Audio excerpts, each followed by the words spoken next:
আল্লাহর প্রিয় হাবিব নবী কুল সম্রাট নূহ নবী যে আমার মুহাম্মদ সাল্লাল্লাহু আলাইহি ওয়াসাল্লাম একদিন হঠাৎ করে দিনের কাজে সহবতে তিনি ঘর থেকে বের হয়ে গেলেন। ঘর থেকে বের হওয়ার পরে কিছু দূর সামনে যাওয়ার পরে দেখলেন কিছু সংখ্যক সাহাবীরা দুনিয়ার জমিনের মধ্যে তারা একত্রিত হয়ে কি যেন গুনগুন গুনগুন শব্দ করতেছে। সুবহানাল্লাহ বলেন। আল্লাহর প্রিয় হাবিব নবী কুল সম্রাট নূহ নবী যে আমার মুহাম্মদ সাল্লাল্লাহু আলাইহি সাল্লাম ওই জায়গাটার মধ্যে গিয়ে সাহাবায়ে কেরামদেরকে প্রশ্ন করলেন, হে সাহাবীরা, তোমরা এখানে দলবদ্ধ হয়ে একত্রিত হয়ে কি করতেছো? সাহাবীরা প্রশ্নের জবাবে বলে, ইয়া রাসূলুল্লাহ, ইয়া হাবিবাল্লাহ, এই মজলিসের মধ্যে আমরা বসে আছি একমাত্র শুধুমাত্র মহান রব্বুল আলামিনের জিকির করতেছি, পড়ি সুবহানাল্লাহ। সাহাবীরা তারপরে কি করতেছো? ইয়া রাসূলুল্লাহ, ইয়া হাবিবাল্লাহ, ইয়া নবী আল্লাহ, আল্লাহর শান ও মান আলোচনা করতেছি, আল্লাহর জিকির করতেছি, আল্লাহর হাবিবের শান ও মান নিয়ে কথা বলতেছি। আমরা এখানে আল্লাহর জিকিরের মধ্যে মশগুল হয়ে আছি। আল্লাহর প্রিয় হাবিব সাহাবীদেরকে ডাক দিয়ে বলে, হে সাহাবীরা, সবেমাত্র জিবরাইল আমিন আমার কাছে ওহী নিয়ে আসলেন।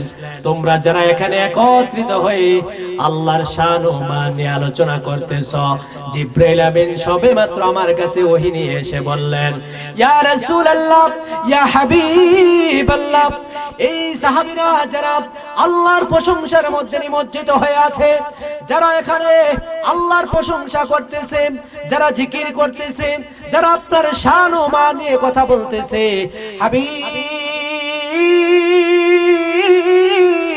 আল্লাহু আকবার, হাবিব আপনি বলে দেন ওই সকল আপনার সাহাবীদেরকে আপনি বলে দেন তারা যেন দুনিয়ার জমিনের মধ্যে জান্নাতের মধ্যে বসে আছে। আর একটু আস্তে বলেন সুবহানাল্লাহ। তাহলে আমরা রাসূলের হাদিস থেকে আমরা শুনতে পারলাম, জানতে পারলাম, তদ্রূপ দুনিয়ার জমিনের মধ্যে যেই জায়গাটার মধ্যে আল্লাহর হাবিবের আলোচনা করা হয়, আল্লাহর আলোচনা করা হয়, জিকির করা হয়, মিলাদ মাহফিল হয়, যেই জায়গার মধ্যে কোরআন এবং সুন্নাহর আলোচনা হয়, তাহলে আমরা বুঝতে পারলাম দুনিয়ার জমিনের মধ্যে ওই জায়গাটাকে আল্লাহ বেহেশতের বাগান বলে দিয়েছে। চিৎকার মেরে বলে আল্লাহু আকবার। তাহলে আমরা কোথায় বসে আছি? বেহেশতের বাগানে। কালকে কিন্তু আমাদের জন্যই বেহেশতের বাগান থাকবে, ঠিক না বলেন? তাহলে ভাইরা আমার, বন্ধুরা আমার, শুধু বেহেশতের বাগানে বসে আছি এখানেই শেষ নয়। আপনারা যারা এই বেহেশতের বাগানের মধ্যে বসে আছেন, কেনই বা বসে আছেন? আপনারা একটু সামনে আলোচনা শুনলে বুঝতে পারবেন। এই বেহেশতের বাগানের মধ্যে আমরা যারা এসে বসতে পারলাম, আমাদের মতো ধন্য জীবন এই দুনিয়াতে আর কারো নাই, কথা বলেন ঠিক কিনা?